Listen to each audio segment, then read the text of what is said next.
దేవునికి తమ్మును తాము అప్పగించుకున్న వారి ఆరాటం ఎలా ఉంటుందనంటే, ఎప్పుడు ఆదివారం వస్తుందా, ఎప్పుడు ఆరాధన ప్రారంభం అవుతుందా, ఎప్పుడు నా ఆత్మీయులందరూ వస్తారా, వాళ్ళందరినీ ప్రత్యక్షంగా చూస్తానా, వారు ఎలా ఉన్నారో తెలుసుకుంటానా అనే ఆరాటం మొట్టమొదటగా తమ్మును తాము దేవునికి అప్పగించుకున్న వారిలో కనబడుతుంది. ఇది ఒక వ్యసనంగా మారిపోతుంది అనమాట. ఆదివారం ఏమండి, 6 రోజులు కుటుంబాలతోనే కదండి ఉంటాం మనం. 6 రోజులు కూడా నీ భార్య, నీ భర్త, నీ పిల్లలు, మీ అమ్మ, నాన్న, ఏమండి మామ అనుకుంటూ తిరుగుతుంటారు కదా 6 రోజులు. ఒక్క రోజే కదండి సంఘంగా మనం కూడుకునేది, ఒక్కటే రోజు కదా.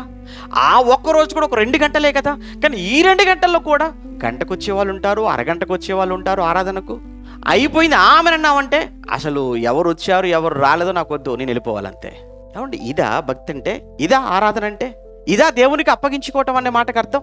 ఇప్పుడు మనం అంటే వారంలో ఒకరోజు మనం అంతా కూడా కలుసుకుంటున్నాం. కానీ నిజంగా మొదటి శతాబ్దంలో ఆరంభ సంఘం వారు ప్రతి దినము అన్న పదాన్ని మనం చదువుకుంటాం. 2వ అధ్యాయం 46వ వచనంలో అపోస్తలుగా చదువుతున్నప్పుడు వారు ప్రతి దినము దేవాలయంలో తప్పక కూడుకొనొచ్చు, మళ్ళా ప్రతి దినము ఇంటింటా కూడుకొనొచ్చు. ఏంటి ప్రతి దినము ఇంటింటా ఒకరినొకరు కలుసుకొని ఒకరినొకరు చూసుకుంటున్నారట. ప్రతి దినము దేవాలయంలో ఏమంటే తప్పక వాళ్ళంతా కూడా కూడుకుంటున్నారన్న మాట చదువుతున్నప్పుడు ప్రతిరోజు కలుసుకున్నారు, ప్రతిరోజు చూసుకున్నారు, ప్రతిరోజు మాట్లాడుకున్నారు. మనం వారంలో ఒక్కరోజు